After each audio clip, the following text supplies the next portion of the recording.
Trackman, unleash your potential. Well, that's exactly what I'm trying to do, Trackman. Oh, that didn't work out. Alright, you're back with Al. This is Chronicles of a Not Yet Champion Golfer. Right, course is closed. Storm Gareth, that's what it is. Fortunately, I've got a mate. Well, you've met him actually, Jamie, caddy. He has an indoor facility that he uses for teaching and fitting when he's home, and do a bit of work inside on the Trackman, and yeah, see how we're progressing. Right, I think I've got an issue because I've come in here to film myself hitting 8 irons to look at the club path and the club face in relation to that path, and what I've ended up doing is coming in here and just smashing driver after driver after driver. Focus. What do you think of my hoodie, by the way? Huh? Smash it! Getting carried away again. Come on, do what you're meant to be doing.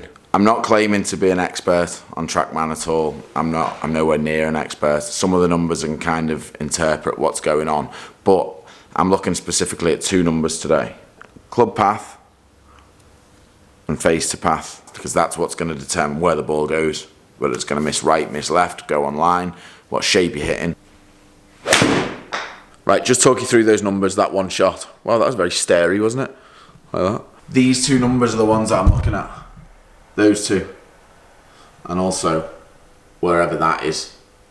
So that centre line basically is the middle of the fairway. One section, so from there across to there, that's 10 yards. I've missed it probably by 3, maybe 4 yards, which is fine.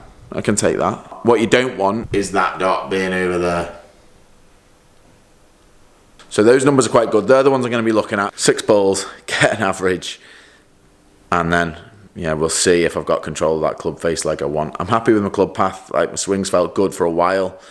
The things I've been working on seem to be bringing me good results, getting me more speed, especially with the driver. It did before. I will do another swing speed update in the next couple of weeks probably, but I just want to get this club face under control so I can hit the ball straight. 6 balls, average. Let's go. Should we change the camera angle? Just for a laugh.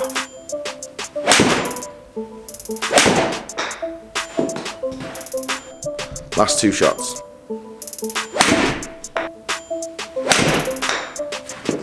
Oh, missed the volley.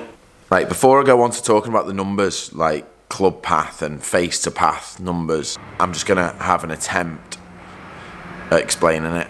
So club path simply is just the line that the club is travelling on at impact. If my club at impact is travelling down the line of that stick,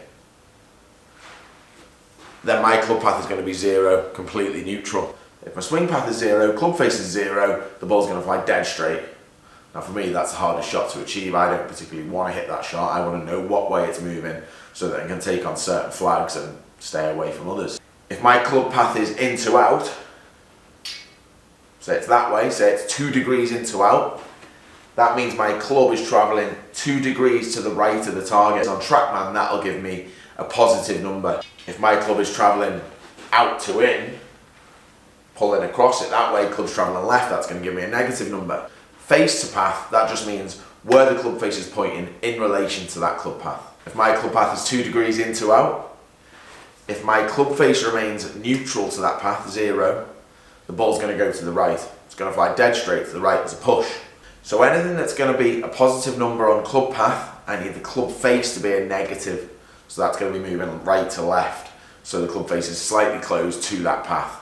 So the numbers I really want to see are about between 1 and 2 degrees in to out, and club face in relation to that quite consistently. You know, if it's 2 degrees out, 1 degree to the left is good, and I'll be hitting that draw. That's the shot I want to hit. So they're the numbers I'm looking for. Hopefully that explains it.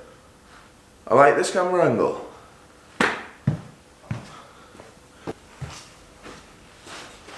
Obviously I want to hit some drivers. Oh, that one is like on the line. Just another thing in face to path. If you were 2 degrees to the right on club path from 50 yards, say, and you're in a pitch, and your club face was neutral to that, it'd go right at the target. But obviously it's only 50 yards, it's not going to be far right at the target. You make that same swing 2 degrees into out with the driver and your club face is square, it's travelling further on that line. So if this is your straight line, this way, 50 yards, it's going slightly that way, but it's only travelling this far. Driver's going this far, so it's going further right.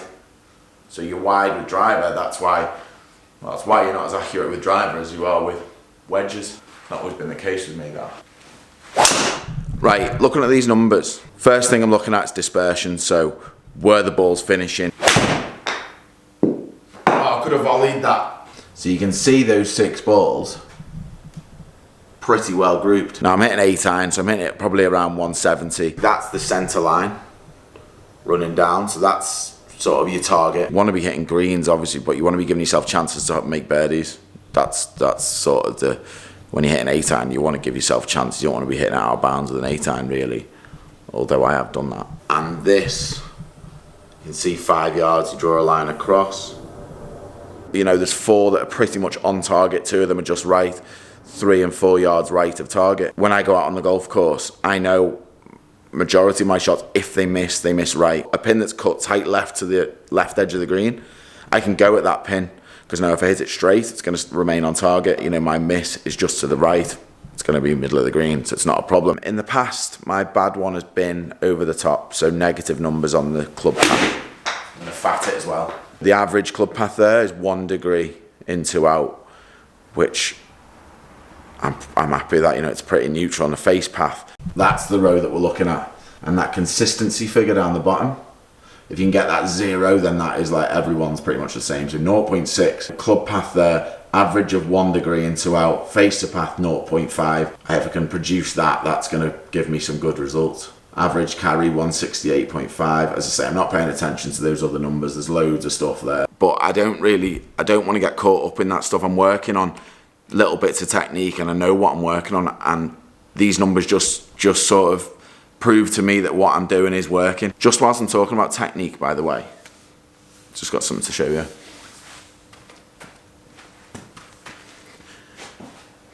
Best thing I've ever made.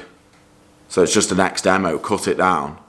I had to put like loads of layers of tape on because the shaft goes dead thin. I'll be watching TV swinging this all the time, getting in positions, practicing the technical things that I need to practice, because it gives you club face feedback, obviously, because it's got a club face, but it's dead short, so you don't smash windows or lights or anyone in the head. My bad move was elbow behind, pulling the handle down, the club face falls that way, and that's when I get the club outside the line, so that would give me a negative number on club path. So I'd have to get a positive number in club face to hit a big slice to get it back online, whereas now I'm trying to feel like almost like a change of direction, so that club lays down and the club face try and get that square, as you know, as it actually needs to be a little bit closed because my path's in to out. But honestly, these I'm made up with it. I use it all the time just to keep rehearsing the work that I'm doing,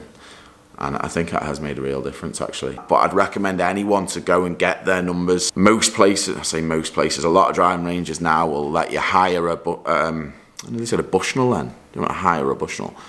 They'll let you hire a Trackman for an hour. Just look at those numbers, see how consistent you are with it. Face to path and club path, to me, they're the 2 most important to determine where the ball's going to finish up. It can sort of tell you where you need to work on, the areas of your game you need to work on, what you need to improve to get that consistency. And if you can't look at those numbers and sort of see that yourself, get a session with a coach that's going to tell you that, because it really is like invaluable information that's going to give you a bit of guidance, and then you can see an improvement. And you know, through my other videos, all my videos are about measuring improvement, seeing results, and that's what this does. That's the technology we've got now. So yeah, it's a very useful tool in the right hands. I think it can be a bit of a disaster in the wrong hands. Just drop his iPad, don't tell him. Hopefully it's helped. Gives you an idea of what you're looking for if you do get a chance to use a Trackman. And just a bit of an update really. So thanks for watching. See you next Tuesday. Did it again.